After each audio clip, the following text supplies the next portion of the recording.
சிக்காக இருக்கேன், முடிய ஃபுல்லா ஜீரோ டர்ன் பண்ணாம கொஞ்சம் அழகாக்கி விடுனா ப்ளீஸ்ண்ணா. அத்தி கட்டி எடுக்கிறானே பயமா இருக்கே. கால்லாம் தூக்கி தூக்கி வலிக்குது, சீக்கிரம் இறக்கி விடுங்க.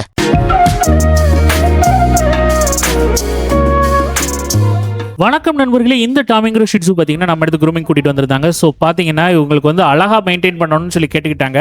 பட் என்னென்னா கொஞ்சம் டேட் தள்ளி போயிடுச்சு. அவங்க வந்து ஒரு 2 months ஒன்ஸ் வந்திருக்கணும். பட் வந்து கொஞ்சம் டைம் ஆனதுனால என்ன ஆயிடுச்சுன்னா அங்கங்கே சிக்கு பிடிச்சிருச்சு.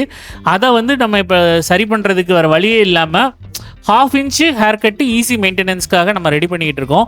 ஸோ வந்து ஃபஸ்ட்டு ஃபேஸை ஃபுல்லாக க்ளீன் பண்ண ஆரம்பிச்சிச்சு. இவருக்கு வந்து ரொம்ப சாஃப்ட் டைப்புங்கிறதுனால நான் எடுத்தோடனே ஃபேஸ் க்ளீன் பண்ணிட்டேன். அந்த இப்போ பார்த்தீங்கன்னா தெரியும் எங்கெல்லாம் அந்த சிக்கு உழுது பாருங்களேன். ஸோ அந்த கால் பக்கத்தில், அந்த அடிவயிறு பக்கத்தில், அந்த போர்ஷனில் எல்லாம் சிக்கு சக்காக உழ ஆரம்பிச்சிச்சு பார்த்தீங்களா. ஸோ இதை வந்து நம்ம நீட்டாக 1/2 inch வச்சு எடுத்துக்கிட்டு இருக்கோம்.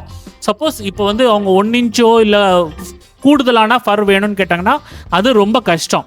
ஏன்னா நல்ல வேலையாக மேலோட்டமாக இருந்ததுனால சிக்கு வந்து நம்மளால் வந்து ட்ரிம்மர் மூலிமா எடுக்க முடிஞ்சது. அந்த நாட்ஸ் வந்து பார்த்திங்கன்னா ஸ்கின் வரைக்கும் போயிடுச்சுன்னு வச்சுக்கோங்களேன். நம்மளால் வந்து கட் பண்ணவே முடியாது, ஜீரோ ட்ரிம் தான் பண்ணியாங்கன்னா வேறு வழியே இல்லை. இப்போ பார்த்தீங்கன்னா உடம்பு ஃபுல்லாக 1/2 inch வச்சாச்சு. அந்த கால் பட்டக்ஸ் உட்கார்ற போர்ஷன் இருக்குது பார்த்தீங்களா, அந்த இடத்துல எல்லாம் வந்து நம்ம சிசர் பண்ணி தான் எடுக்க முடிஞ்சது. அந்த இடம் கொஞ்சம் கம்மியாக இருக்கும், பார்க்க ஒன்றும் தெரியாது. பட் நல்லா கூர்ந்து கவனித்து அந்த தொட்டு பார்த்தீங்கன்னா அந்த வித்தியாசம் தெரியும். ஏன்னா அதுக்கும் இதுக்கும் ஹேருக்கு வந்து டிஃப்ரென்ஸ் இருக்குன்னு. பட் பார்த்தீங்கன்னா எதுவுமே தெரியாத அளவுக்கு நீட் பண்ணியாச்சு. நெயில் கட் பண்ண ஆரம்பிச்சாச்சு, ஃபேஸை நீட் பண்ணிட்டோம். ஸோ நெயில் கட் பண்ணும்போது பார்த்தீங்கன்னா அழகாக கோஆப்ரேட் பண்ணார். ஏன்னா இவருக்கு வந்து நம்மளை பற்றி நல்லா தெரியும்.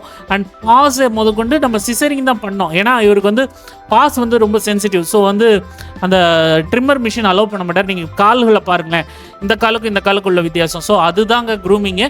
ஸோ நம்ம நீட் பண்ணுறோம், ஒரு விஷயத்தை வந்து அழகுபடுத்துகிறோம், அதுதான் வந்து அந்த வேலையே.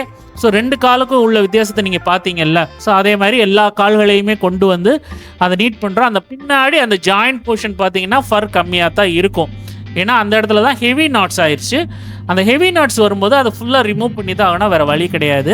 சிசரிங் பண்ணும்போது கூட கொஞ்சம் கஷ்டம் தான். ஏன்னா சிசர் பண்ணும்போது ஹெவி நாட்ஸ் வந்து ஸ்கின்னை போய் அஃபெக்ட் பண்ணும், ஸ்கின்னோட சேர்த்து வெட்டுற மாதிரி ஒரு சூழ்நிலை உருவாகிரும். அதனால தான் அந்த இடத்துல ட்ரிம்மர் யூஸ் பண்ணுறோம். அப்படி ட்ரிம்மர் யூஸ் பண்ணால் ஸ்கின் செவக்கத்தான் செய்யும். பட் இது வந்து டெம்பரவரி தான். ஒரு 2-3 டேஸில் வந்து ஸ்கின் நார்மல் ஆயிரும். ஏன்னா அந்த அளவுக்கு வந்து கட்டி சேர்ந்துருக்குன்னு அர்த்தம். அது நிறைய பேர் புரிஞ்சிக்காமல் வந்து ஸ்கின் டேமேஜ் ஆயிடுச்சு, இல்லை டாகுக்கு வந்து வலிக்குது அப்படின்னு நீங்கள் நினைக்கிறீங்க. அப்படி வலிக்கக்கூடாது, ஸ்கின் டேமேஜ் ஆகக்கூடாதுன்னா நம்ம வந்து ஃபர்ரை ப்ராப்பராக மெயின்டைன் பண்ணணும். அப்படி மெயின்டைன் பண்ணால் அழகாக ரெடி பண்ணிடலாம். ஸோ சூப்பராக ரெடி பண்ணி குளிப்பாட்டி அழகாக வீட்டுக்கு கிளப்ப வேண்டிய டைம் வந்துருச்சு. பாருங்களேன் அழகாக இருக்காங்க. ஸோ இந்த வீடியோ உங்களுக்கு பிடிச்சிருந்தா லைக், ஷேர் அண்ட் சப்ஸ்கிரைப். நம்ம அடுத்த வீடியோ பார்ப்போம். பாய்.